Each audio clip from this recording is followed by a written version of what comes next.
Unlike other nations, the newly minted Germany didn't build armoured cruisers for quite a while. This was somewhat understandable.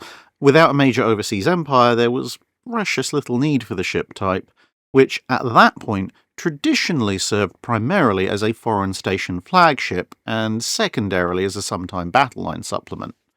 However, as Germany's overseas empire grew and the Imperial German Navy gradually began to sort out what sort of force it wanted to be, there was now a need for a force of armoured cruisers.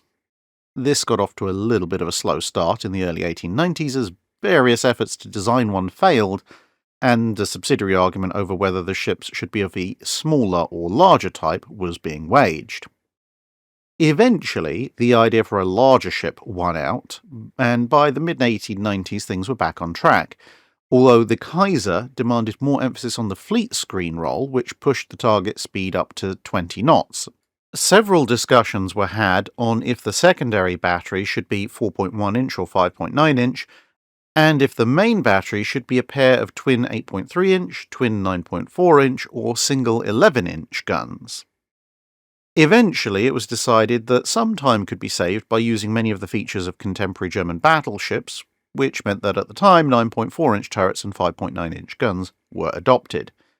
This led to a final armament of 4 9.4-inch guns in a pair of twin turrets, one fore and one aft, a dozen single casement-mounted 5.9-inch guns mounted on several different levels, 6 per side, 10 single 88mm guns for anti-torpedo boat work, and 6 torpedo tubes, 1 at each end and 2 on each broadside.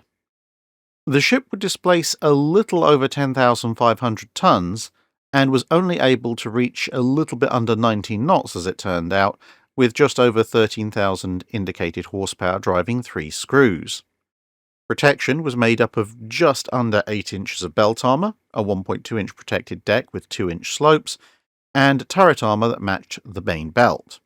Additional thinner plates over the bow and stern and covering some of the vital areas internally were also included. For the mid-1890s, the usage of Krupp armour meant that this was actually quite a decent level of protection, as it offered more strength than the Harvey armour that many nations were using at the time, albeit the general switch over to Krupp armour was quite rapid. Only one ship was ordered in the end, named Furst Bismarck.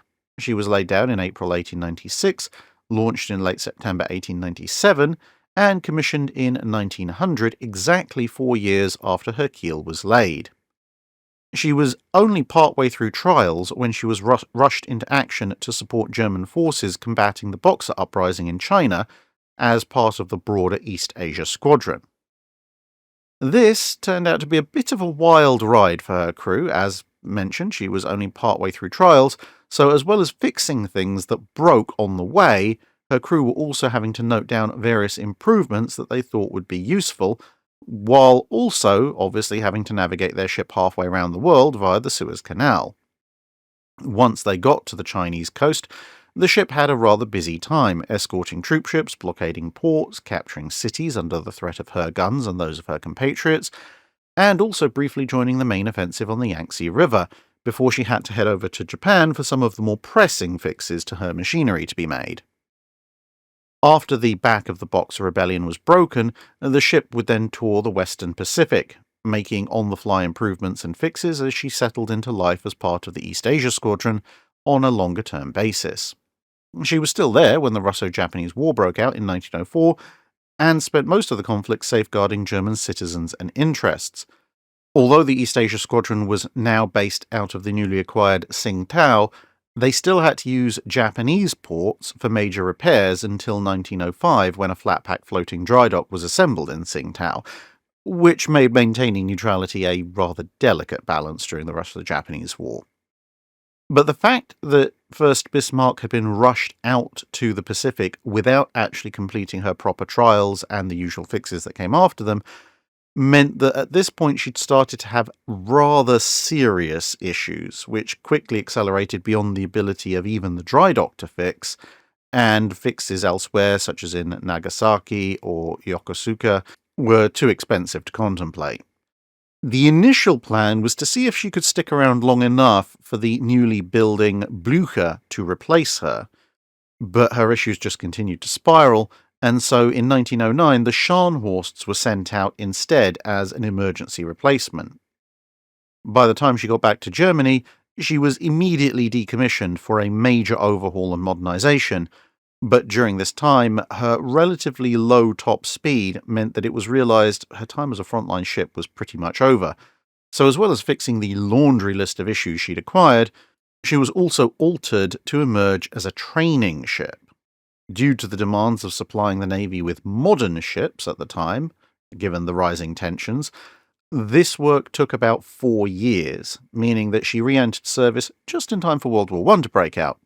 But again, her slow speed, as well as shortages of trained crew, meant that she wasn't called back to the High Seas Fleet. Instead, she took up her originally intended role as a training vessel.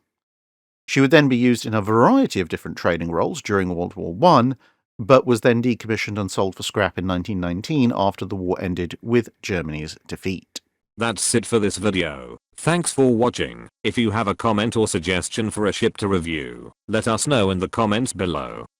Don't forget to comment on the pinned post for dry dock questions.